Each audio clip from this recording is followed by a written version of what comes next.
आज के व्याख्यान में हम महाकाव्य और उपन्यास विषय की चर्चा करेंगे और जानेंगे कि महाकाव्य और उपन्यास में क्या सहसंबंध है, इनका गुणधर्म क्या है और समय के निरंतर्य और प्रवाही रूप ने किस विधा को आज के समय के लिए अनुपयोगी घोषित कर दिया है और कौन सी विधा प्रयोगधर्मिता के धरातल पर अपना विकास कर रही है। संस्कृत काव्य शास्त्रियों ने कविता के सैद्धांतिक पक्ष की गहन पड़ताल अनेक कोणों से की है। एक ही विषय को हर आचार्य ने कई बार नई दृष्टि से देखा तो अनेक बार पूर्ववर्ती आचार्यों के मत पर सहमति व्यक्त करते हुए उसे ही आगे बढ़ाया। रस, छंद, अलंकार, ध्वनि आदि के संदर्भ में यह स्थिति बनी रही। महाकाव्य जैसी विधा अत्यंत प्राचीन विधा है। इसका एक निश्चित रूप भी संस्कृत के विभिन्न आचार्यों द्वारा निर्धारित किया गया है। हालांकि यह भी सत्य है कि आधुनिक हिंदी कविता में भी कुरुक्षेत्र, प्रियप्रवास, साकेत, कामायनी आदि को महाकाव्य की संज्ञा दी गई है, परंतु इनके सौंदर्य शास्त्रीय प्रतिमानों में महाकाव्य की पूर्ववर्ती अवधारणा से अंतर दिखाई देता है।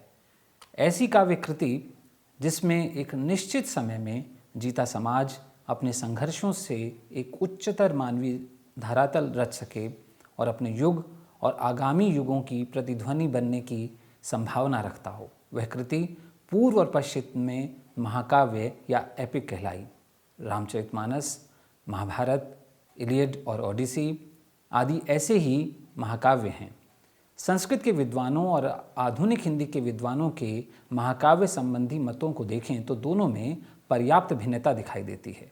संस्कृत के अधिकांश आचार्य महाकाव्य के बाह्य कलेवर पर अधिक ध्यान केंद्रित करते हैं, वहाँ आधुनिक हिंदी विद्वान जब इस पर विचार करते हैं तो महाकाव्य के अंतरंग पक्ष पर जोर देते हैं। संस्कृत के आचार्यों ने महाकाव्य के विलक्षण नायक, विख्यात कथानक, शैलीगत औदात्य, प्रमुख और सहायक रसों, सर्गों, छंद, प्रयोजन आदि पर ध्यान केंद्रित किया, परंतु आधुनिक हिंदी विद्वानों के मतों में इनसे गुणात्मक अंतर है।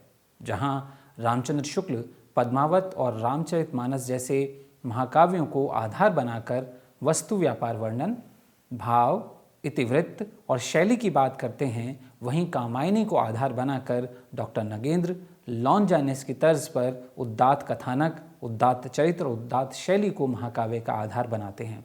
संस्कृत आचार्यों से उनके सिद्धांतों में भिन्नता इस रूप में है कि जहाँ संस्कृत आचार्य महाकाव्य का एक निश्चित स्वरूप निर्धारित करते हैं, वह पूरा प्रारूप आधुनिक हिंदी विद्वानों के यहाँ जस का तस नहीं आया, बल्कि अनेक स्थलों पर एक नई दृष्टि से विचार हुआ और पहले के सिद्धांतों की व्याख्या भी नए सिरे से हुई, जिससे उनमें परिवर्तन के आग्रह भी किए गए। फिर भी महाकाव्य पर जब बात होती है, अपने एक निश्चित स्वरूप को लेकर यह विधा आधुनिक नहीं मानी जाती। पराक्रमी राजाओं और उच्च कुल वंश से जुड़ी कथाओं में अनेक बार अतिशयोक्तिपूर्ण वर्णन और अलौकिक शक्तियों का संयोग इसमें सम्मिलित रहा है। इसीलिए आधुनिकता के मानकों पर यह खरी नहीं उतरती। यथार्थ लोक, वैज्ञानिक चेतना और तार्किक घटनाक्रम की दृष्टि से महाकाव्य वर्तमान युग की विधा सिद्ध नहीं होती। यथार्थ की तुला पर तार्किकता के बिंदु से तौलने पर यह विधा दोनों ही धरातलों पर कमज़ोर जान पड़ती है।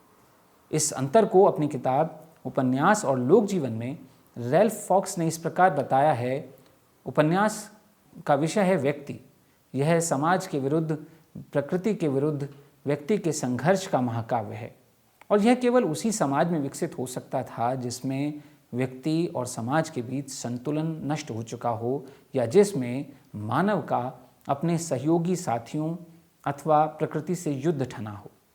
पूंजीवादी समाज ऐसा ही समाज है। विश्व की दो महानतम कहानियाँ ओडिसी और रॉबिन्सन क्रूसो हैं, किंतु एक दूसरे से कितनी भिन्न हैं दोनों। ओडिसियस एक ऐसे समाज का प्राण जीव है जिसका कोई इतिहास नहीं, जिसमें पुराण और वास्तविकता घुल मिलकर एकाकार हो गए हैं। समुद्र में खदेड़ा गया ओडिसियस जानता है कि उसका भाग्य प्रकृति पर नियंत्रण रखने वाले देवताओं के हाथ में है। रॉबिन्सन ने अतीत को तिलांजलि दे दी और स्वयं अपना इतिहास बनाने में जुट गया। वह ऐसा मानव था जो प्रकृति को, अपने शत्रु को काबू करने में सन्नद्ध था। मैं उद्धरण बंद है इसमें। और इसके बाद आप यदि देखें तो महाकाव्य और उपन्यास विधा के उभयनिष्ठ पक्ष की बात यदि हम करें तो दोनों के समय दोनों के व्यवहारिक और सैद्धांतिक पक्ष में भिन्नता होते हुए भी यदि हम महाकाव्य और उपन्यास में साम्यता देख पाते हैं तो वह है एक ऐसे कथानक की उपस्थिति जिसमें जीवन के विस्तृत कालखंड की अनेक कथाएं, उपकथाएं अपनी जटिल कार्य कारण श्रृंखला लिए चलती जाती हैं। विस्तार दोनों में है, पर महाकाव्य में उपन्यास जैसी यथार्थवादी कार्य कारण श्रृंखला नहीं बन पाती। कार्य कारण श्रृंखला होते हुए भी पारलौकिक शक्तियों की उपस्थिति के कारण वह मनुष्येतर जान पड़ती है। इसीलिए वहाँ सूरदास की पंक्ति बिनु पद चले सुने बिनु काना की प्रतीति अधिक रहती है। अब हम बात करते हैं उपन्यास और मध्यकालीन आख्यानों पर, क्योंकि दोनों का एक कहीं ना कहीं एक संबंध जुड़ता है।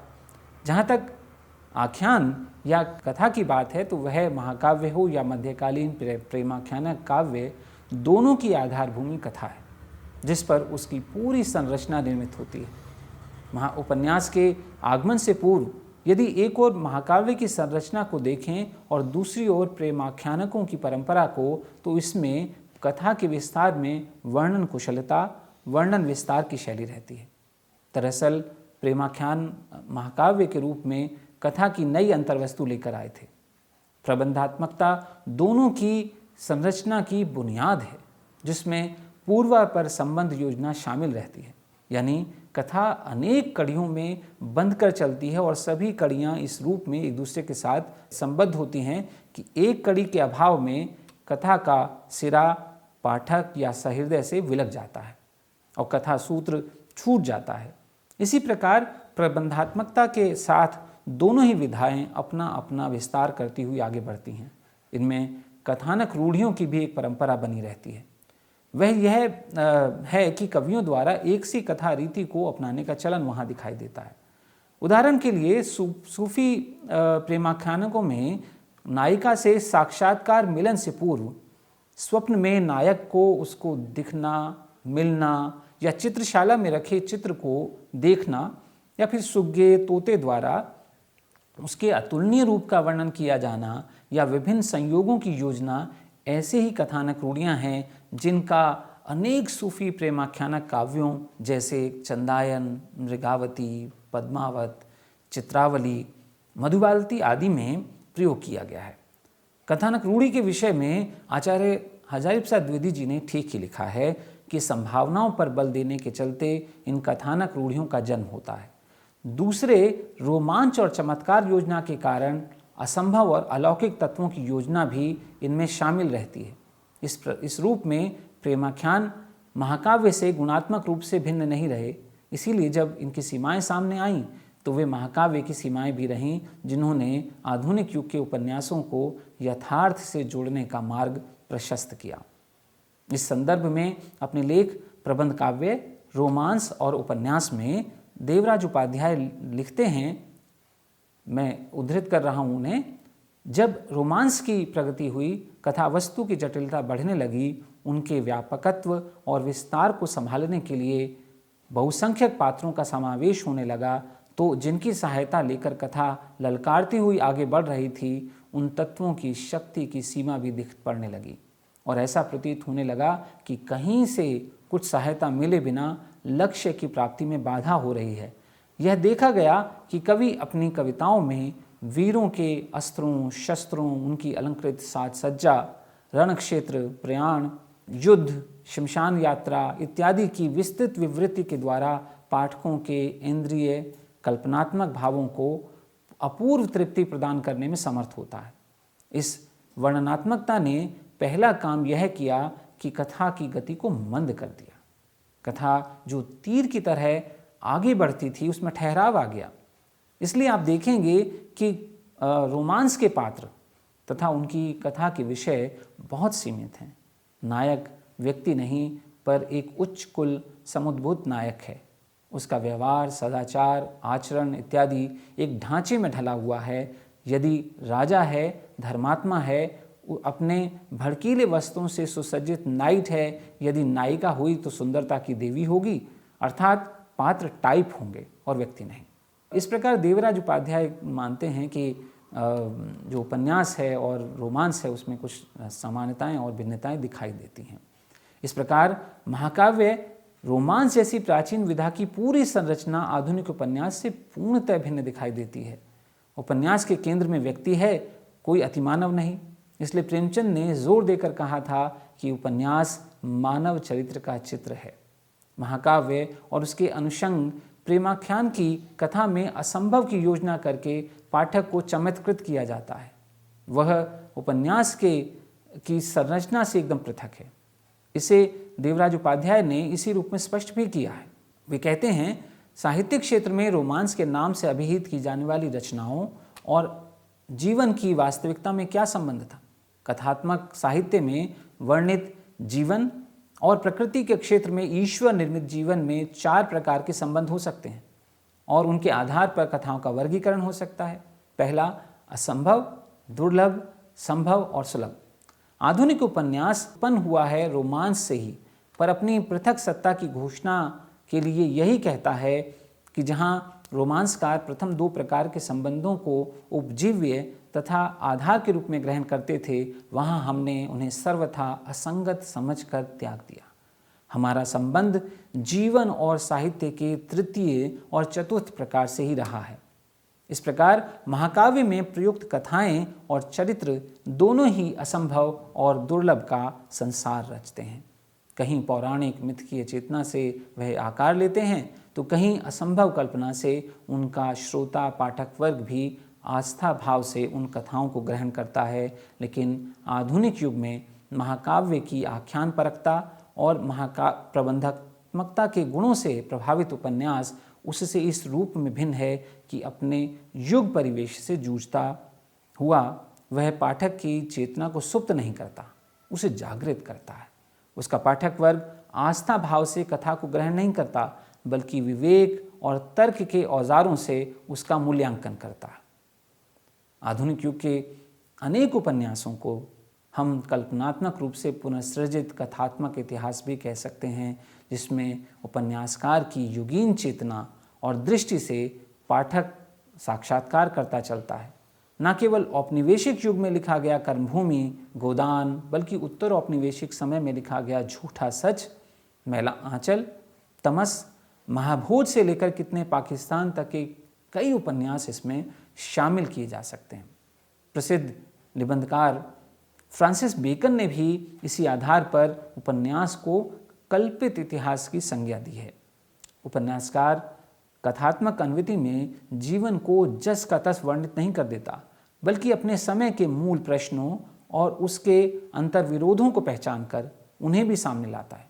इसीलिए वरिष्ठ आलोचक नित्यानंद तिवारी ने उपन्यास के कथानक को केवल शिल्प और एक खास तरह की तकनीकी दक्षता का हिस्सा नहीं माना है। वे इसे सामाजिक अंतर्विरोधों के स्तर पर समझाने का प्रयास करते हैं। वे कहते हैं, कथानक मात्र शिल्पगत और तकनीकी मामला नहीं है जिसे कौशल और कारीगरी से निर्मित किया जाता हो। वह वस्तुगत सामाजिक वास्तविकता के अंतर्विरोध का द्वंद्वात्मक विधान प्रतिबिंबित करता है। इसलिए कथानक उपन्यासकारों की निर्मित नहीं, बल्कि जीवन और समाज में विद्यमान आधारभूत द्वंद्वात्मक व्यवहार से अर्जित किया जाता है। उसकी सत्ता रचनाकारों की मर्जी पर नहीं, बल्कि वस्तुगत होती है। मैं उद्धरण बंद कर रहा हूँ, और इसके बाद अगर आप देखें तो हम कुछ मूल अंतरों को अगर देखना चाहें महाकाव्य और उपन्यास में, तो उनको इस प्रकार समझा जा सकता है। समय की दृष्टि से महाकाव्य प्राचीन विधा है, परंतु उपन्यास आधुनिक विधा है। महाकाव्य सामंतवादी व्यवस्था से जुड़ी विधा है, जबकि उपन्यास पूंजीवादी व्यवस्था के आगमन के साथ आई हुई विधा है। रूप की दृष्टि से देखें तो महाकाव्य पद्य रूप है और उपन्यास गद्य रूप। तीसरा अंतर यदि देखें तो महाकाव्य पारलौकिक संसार की कथाओं को भी कथानक में शामिल करता है और उपन्यास आमतौर पर यथार्थ पर आधारित रहता है। चौथे अगर बिंदु पर हम अंतर को देखें तो महाकाव्य मुद्रण तकनीक के अभाव में श्रुति परंपरा का हिस्सा रहा, जबकि उपन्यास मुद्रण की सुविधा के कारण लिखित माध्यम में पठनीयता के गुण को लेकर विकसित हुआ। पांचवां अगर अंतर देखें तो महाकाव्य जहां असंभव और दुर्लभ के गुणों की खोज में अपना कथानक गढ़ता है, वहां उपन्यास संभव और सुलभ के गुणधर्मों को लेकर बढ़ता है। इसीलिए एक में अतिमानवीय गुणों का चमत्कृत कर देने वाला संसार दिखाई देता है, तो दूसरे में अपने संसार से संघर्ष करता हुआ व्यक्ति या व्यक्तियों का समूह दिखाई देता है। अब हम चर्चा करेंगे उपन्यास के उदय के कारणों पर। तो हम जानते हैं कि उपन्यास का उदय एक नए पाठक वर्ग के कारण हुआ। वैश्विक स्तर पर सामंतवादी व्यवस्था का ह्रासोन्मुख होना उपन्यास जैसी महत्वपूर्ण विधा के धरातल को तैयार करने का प्रमुख घटक रहा है। सामंतवादी व्यवस्था के धीरे धीरे शिथिलताग्रस्त होने और एक नई व्यवस्था के रूप में पूंजीवाद का जन्म दरअसल उत्पादन व्यवस्था में कृषि के स्थान पर औद्योगिक प्रणाली आने पर हुआ। मुद्रण तकनीक आने से साहित्य के पठन पाठन की अब तक चली आ रही परंपरा में भी बुनियादी अंतर आया।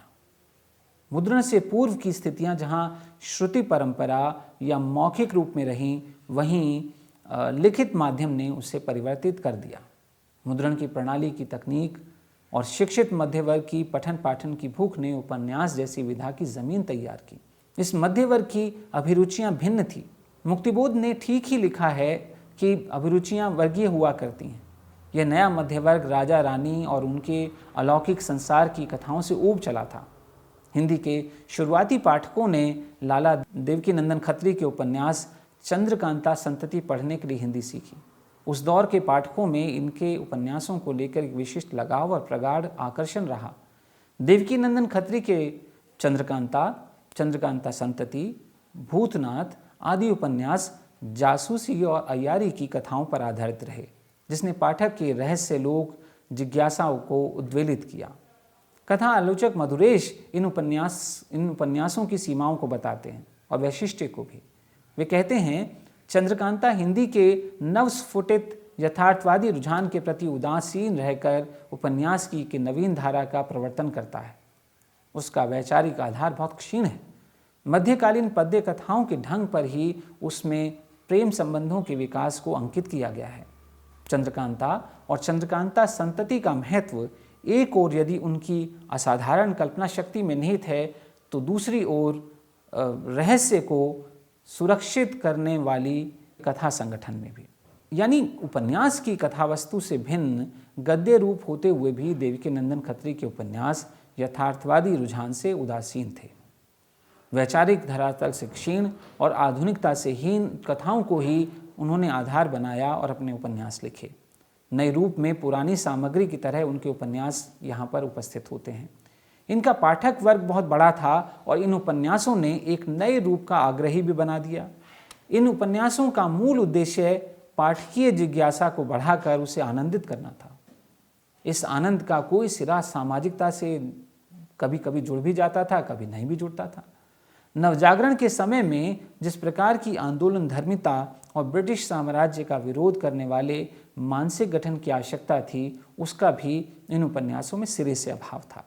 परंतु बदला हुआ समय न केवल समाज को परिवर्तित करता है, बल्कि साहित्य में वह परिवर्तन दर्ज होकर एक नई दृष्टि समाज को देता है। यही कारण है कि औपनिवेशिक काल में आए देवकीनंदन खत्री के उपन्यासों और प्रेमचंद के उपन्यासों में गुणात्मक अंतर दृष्टिगोचर होता है। ये जरूर है कि निश्चित कथा शैली के अभ्यस्त पाठकों के लिए नए लेखक के प्रति औत्सुक के भाव पैदा हो जाना सरल नहीं होता। मनोरंजनार्थ से सामाजिक सोद्देश्यता और आदर्शोन्मुख यथार्थवाद की राह पर उस अभ्यस्त पाठक को लाना एक कठिन दायित्व था, जिसे प्रेमचंद ने बखूबी निभाया। आलोचक रामविलास शर्मा ने अपनी किताब प्रेमचंद और उनका युग में स्पष्ट लिखा है, प्रेमचंद ने चंद्रकांता के पाठकों को अपनी तरफ ही खींचा ही नहीं, चंद्रकांता में अरुचि भी पैदा की। जनरुचि के लिए उन्होंने नए मापदंड व्यक्त किए और साहित्य के नए पाठक और पाठिकाएं भी पैदा की। यह उनकी ज़बरदस्त सफलता थी।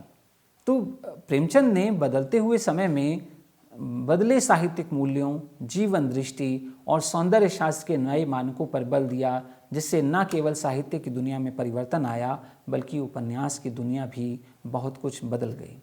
यह कहना उचित होगा कि उपन्यास न केवल महाकाव्य से पृथक हुआ, बल्कि आधुनिक युग में उपन्यास की दो मूल वृत्तियों में अंतर का विवेक भी उद्घाटित हुआ।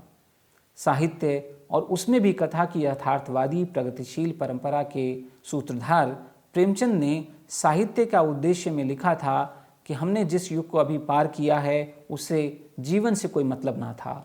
हमारे साहित्यकार कल्पना की एक सृष्टि खड़ी करके उसमें मनमाने तिलिस्म बांधा करते। कहीं फिसानाए अजायब की दास्तान थी, कहीं बोस्ताने ख्याल की और कहीं चंद्रकांता संतति की। इन आख्यानों का उद्देश्य केवल मनोरंजन था और हमारे अद्भुत प्रेम रस की तृप्ति, साहित्य का जीवन से कोई लगाव है, यह कल्पनातीत था। तो प्रेमचंद बहुत साफ अपनी बात कहते हैं। उपन्यास को यथार्थ से जोड़कर प्रेमचंद ने वास्तव में कथा को नया फलक प्रदान किया। राष्ट्रीय स्वाधीनता आंदोलन में भी मध्य वर्ग की महत्वपूर्ण उपलब्धि रही। यह वर्ग नवजागरण की भूमि पर खड़ा, परिवर्तन की संघर्षेच्छा से संचालित और युग यथार्थ से प्रेरित था। कथा आलोचक मधुरेश ने अपनी पुस्तक हिंदी उपन्यास का विकास में लिखा है, हिंदी उपन्यास के संदर्भ में उसके उद्भव की दृष्टि से यह सवाल उठाया जाता रहा है कि भारतीय नवजागरण के दौर में विकसित अन्य दूसरी चीज़ों की तरह उपन्यास भी पश्चिम से आया है या उसके उद्भव में भारतीय आख्यान परंपरा की भी कोई भूमिका रही। उपन्यास के लिए जिस संक्रांतिकालीन समाज की अनिवार्यता की ओर संकेत किया जाता रहा है, जिसमें व्यक्ति और समाज के द्वंद्व की महत्वपूर्ण भूमिका होती है, नवजागरणकालीन समाज उस संक्रांति की देहरी पर खड़ा था। ब्रिटिश राज की स्थापना के बाद मध्य वर्ग के समाज की आवश्यकताओं और आकांक्षाओं से जुड़ा साहित्य रूप रहा है। इसी वर्ग के पढ़े लिखे लोग नव विकसित गद्य रूप के पाठक रहे और उन्हीं में से कुछ अपने या अपने आसपास के जीवन को अंकित करने की लालसा से उत्प्रेरित होकर रचनात्मक हस्तक्षेप की दिशा में अग्रसर हुए। इन सारी अनुकूल परिस्थितियों के बावजूद उपन्यास भारत में ब्रिटिश संपर्क का सीधा परिणाम था। तो मधुरेश ये मानते थे कि उपन्यास का उदय ब्रिटिश संपर्क में आने के कारण हुआ, क्योंकि उस समय एक नया मध्यवर्गीय पाठक बन रहा था जो उपन्यास में अपने आसपास के जीवन को देखना चाहता था। कथा आलोचक नामवर सिंह इससे कुछ आगे की बात कहते हैं कि मध्यवर्ग का उदय सबसे पहले यूरोप में हुआ, जिसके उदय के साथ ही एक नया दृष्टिकोण भी पनपा। वे लिखते हैं, गद्य में लिखे जाने वाले कथानक प्रबंध का उदय मध्यवर्ग के साथ जुड़ा है, जिसे नॉवल कहा गया। हिंदी की उपन्यास अंतर्धारा नामक लेख में वे यह भी स्पष्ट करते हैं कि दुनिया भर के अनेक देशों में जब औद्योगिकरण हुआ और उसके साथ पूंजीवाद आया और उसके साथ ही मध्यवर्ग पनपा, तो उन्होंने भी देर सवेर यूरोप के इस नए कथा रूप को अपना लिया। अब एक जो महत्वपूर्ण अंतर आया उपन्यास के आने से, वह था बदले हुए नायक की अवधारणा। उपन्यास की कथा जब अपने परिवेश से जुड़ी, समस्याओं से संपृक्त हुई और युग के विचारों से जूझने के क्रम में उसने कथानक को परिवर्तित करके समृद्ध किया, तो उसमें एक नया गुणात्मक परिवर्तन भी स्पष्टतः दिखाई दिया। वह परिवर्तन था कथा में चरित्र की बदली हुई अवधारणा। महाकाव्य की अवधारणा को बताने वाले संस्कृत के विभिन्न आचार्यों ने महाकाव्य का नायक उसे सिद्ध किया जो उच्च कुल से उत्पन्न हो। यह उच्चता एक ओर जातिगत आधार से संबद्ध रही तो दूसरी ओर आर्थिक समृद्धि से। इस तरह यहाँ नायक नायिका की अभिजनवादी अवधारणा ही प्रमुख रही। परंतु आधुनिक युग में जब परीक्षा गुरु जैसा उपन्यास सामने आया तो उसका नायक रईस साहूकार मदन मोहन ना होकर गरीब माँ बाप का पुत्र लाला ब्रज किशोर है, जो मदन मोहन की भांति आवश्यकता से अधिक क्रय करके खुद को कर्जदार और दिवालिया पहुंचने की स्थिति में नहीं पहुंचाता, बल्कि उपन्यासकार के अनुसार उसके व्यक्तित्व का वैशिष्ट्य है प्रामाणिक, सावधान, विद्वान, सरल स्वभाव का होना। यह न्याय की डोर थामे आदर्शवादी पात्र भी है, पेशे से वकील है, परंतु झूठ और पक्षपात से दूर। आगे चलकर जब प्रेमचंद कथा धारा में प्रमुखता से आते हैं तो उनके एकाधिक उपन्यासों के पात्र जीवन की विडंबनात्मक परिस्थितियों से जूझते, अभावग्रस्त जीवन से संघर्ष करते हुए दिखाई देते हैं। थियोरी ऑफ नॉवल शीर्षक से अपनी किताब में जॉर्ज लुकाच ने हीरो की एक नई श्रेणी के बारे में बताया है। यह श्रेणी थी प्रॉब्लमेटिक हीरो की, यानी समस्याओं से जूझते हुए एक नायक की अवधारणा। अपने लेख भारतीय उपन्यास की अंतर्धारा में कथा आलोचक नामवर सिंह ने लुकाच की इस अवधारणा के संदर्भ में हीरो और नायक के बीच में बुनियादी अंतर स्थापित किया है। वे मानते हैं कि नायक हीरो का पर्याय नहीं। कारण बताते हुए लिखते हैं, नायक नायिका की आंचल से इतना बंधा हुआ है, आप उसे लाख मुक्त करने की कोशिश करें लेकिन वह हीरो नहीं हो सकता। नायक से ज़्यादा हीरो के करीब आने वाला शब्द है पुरुष। समस्याग्रस्त नायक ऐसा पुरुष है जिसकी अपने समाज से अनबन है, जिसको पूरा एहसास हो कि उसके आसपास का पूरा समाज भ्रष्ट है, मूल्यहीन है। ऐसे भ्रष्ट और मूल्यहीन समाज में वे अपने अकेलेपन के गहरे एहसास के साथ वांछित मूल्यों और आदर्शों के लिए छटपटाता रहता है। तो नामवर सिंह जी ने एक कसौटी तय कर दी कि जिस कृति में ऐसा समस्याग्रस्त नायक मिले वह उपन्यास है, ना मिले तो उपन्यास नहीं। इस तरह देखा जाए तो समस्याग्रस्त हीरो ने परंपरागत नायक की मान्यता को न सिर्फ बदला बल्कि कथा और आख्यान की पूरी संरचना को ही बदल दिया। रंगभूमि का सूरदास, गोदान का होरी, धनिया, सेवाश्रम के किसान आदि ऐसे ही समस्याग्रस्त हीरो हैं। अपनी त्रासद परिस्थितियों में ये चरित्र उच्च वर्गीय सामाजिक संरचना से नितांत भिन्न चरित्र रहे। व्यभिचारवादी लोगों के अनाचार से त्रस्त और अन्याय के विपरीत न्याय की इच्छा लेकर चलने वाले पात्र हैं। गोदान के नायक होरी की स्थितियों और निराशाओं के अनंत चक्र से महाकाव्य के नायकों की तुलना करें तो वंश दर वंश चली आ रही संपन्नता, वैभव और विपन्नता के बीच गहरी खाई दिखाई देती है।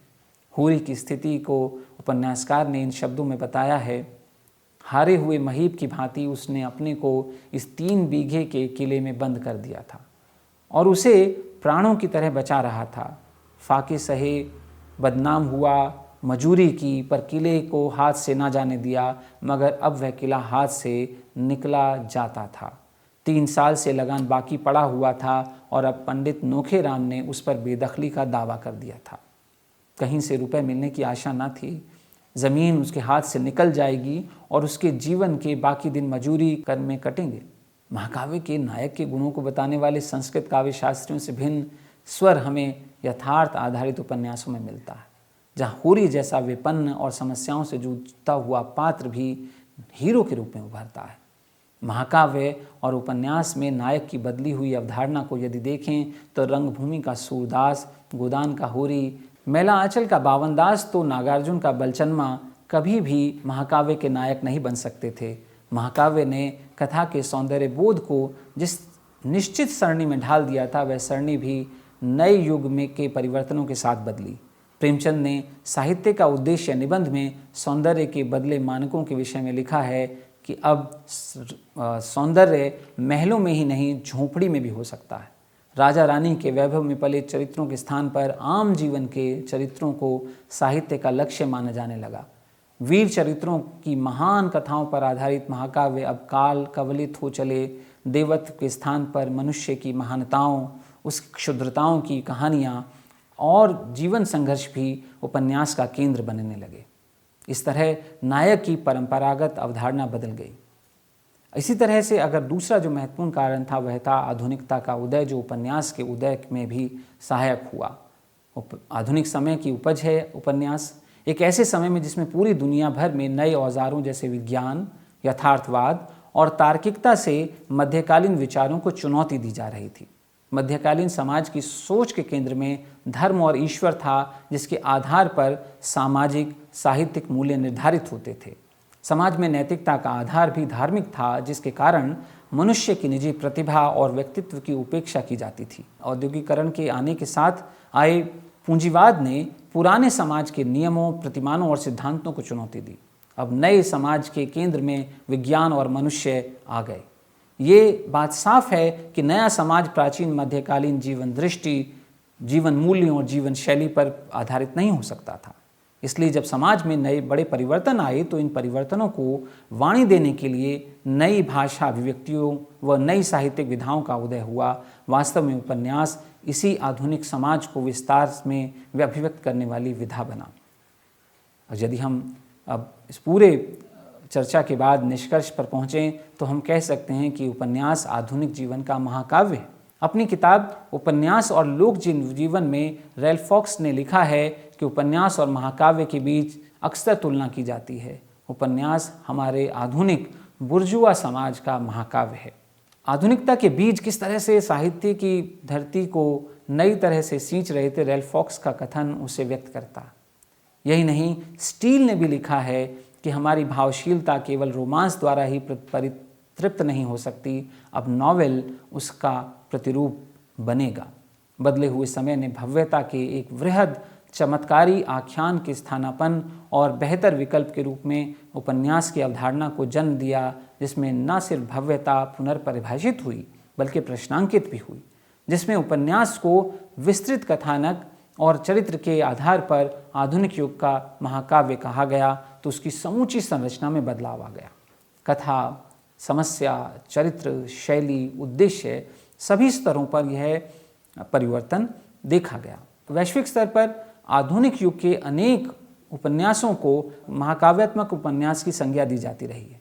उदाहरण के तौर पर डेनियल डेफो का रॉबिन्सन क्रूसो, लेव टॉल्स्टॉय का अन्ना कैरेनिना, फ्योडोर दोस्तोयेव्स्की का युद्ध और शांति, लॉरेंस का Sons and Lovers, James Joyce का A Portrait of the Artist, Maxim Gorky का माँ, हार्वर्ड फास्ट का स्पार्टकस, मार्केज का एकांत के 100 वर्ष आदि। उपन्यास को आधुनिक जीवन के महाकाव्य की संज्ञा देने के पीछे प्रमुख कारण यही रहा कि उपन्यास अपने व्यापक सामाजिक, राजनीतिक, ऐतिहासिक, सांस्कृतिक सरोकारों से जीवन समाज की एक विस्तृत कथा के रूप के साथ युग के निरंतर परिवर्तन को रचकर न सिर्फ वर्तमान को सामने ला सके बल्कि भविष्य के लिए भी पाठक को दृष्टि संपन्न कर सके। हम जिस उपन्यास को आधुनिक युग का महाकाव्य कहते हैं, उसका कथा आलोचक नामवर सिंह ने 19वीं सदी के समय को सामने रखते हुए बताया था। उनके अनुसार एक ओर जहां हिंदी भाषा के माध्यम से उपन्यासों ने राष्ट्र निर्माण की भूमिका में अपना योगदान दिया, तो दूसरी ओर राष्ट्रीय कल्पना ने उपन्यासों की भूमि को निरंतर समृद्ध किया। यानी दोनों के बीच अनिवार्य रूप से एक द्वंद्वात्मक रिश्ता बना रहा। इसी वजह से 19वीं शताब्दी के भारतीय उपन्यासों के केंद्र में राजनीति प्रमुख घटक रही। प्रेमचंद ने साहित्य को राजनीति और देशभक्ति के आगे चलने वाली मशाल कहा। आलोचक नामवर सिंह अपने लेख अंग्रेजी ढंग का नावल और भारतीय उपन्यास में लिखते हैं, कथानक चाहे ऐतिहासिक हो, चाहे सामाजिक अथवा नितांत निजी प्रेम कहानी, अंततः उससे कोई ना कोई राजनीतिक अर्थ ध्वनित होता है। संभवतः इसी बात को लक्षित करते हुए अमेरिका के प्रसिद्ध मार्क्सवादी समालोचक फ्रेडरिक जेम्सन ने भारत सहित तीसरी दुनिया के सभी देशों के उपन्यासों को नेशनल एलिगरी या राष्ट्रीय रूपक कहा था। निष्कर्षतः महाकाव्य या एपिक, जिसे महावृत्त या महाख्यान की संज्ञा भी दी जाती है, अपनी संरचना में वृहद आकार के अतिरिक्त अंतर्वस्तु और रूप के आधार पर उपन्यास से पर्याप्त भिन्न है। आधुनिकता के नए दबाव, औद्योगिकरण और मध्य वर्ग के उदय के साथ उपन्यास के उदय ने निरंतर अपने समय के इतिहास को कल्पना से संवार कर समृद्ध किया है। एक सुउद्देश्यता के साथ उसने महाकाव्य के अलौकिक अवास्तविक संसार को लोक की भूमि पर उतार कर यथार्थ की ओर उन्मुख किया। समाज में मूल्यों के लिए संघर्षरत औसत और औसत से कमतर मनुष्य उपन्यास के केंद्र में आए, जिन्होंने महाकाव्य के उच्च कुल, क्षत्रिय और धनाढ्य नायक को हाशिए पर ढकेल दिया। साहित्य के सौंदर्य शास्त्रीय मानकों को बदलने से न केवल आख्यान की बंधी बंधाई परंपरा खंडित हुई, बल्कि उसमें नवीन सामयिक दृष्टि भी समाहित हो चली। आख्यान की रचना प्रक्रिया समूची बदल गई। उपन्यास का स्वरूप भी समय के साथ निरंतर परिवर्तित होता चला है। अपने युग की चेतना को यथार्थवादी दृष्टि से देखते परखते हुए हिंदी उपन्यास ने एक लंबी यात्रा तय की है।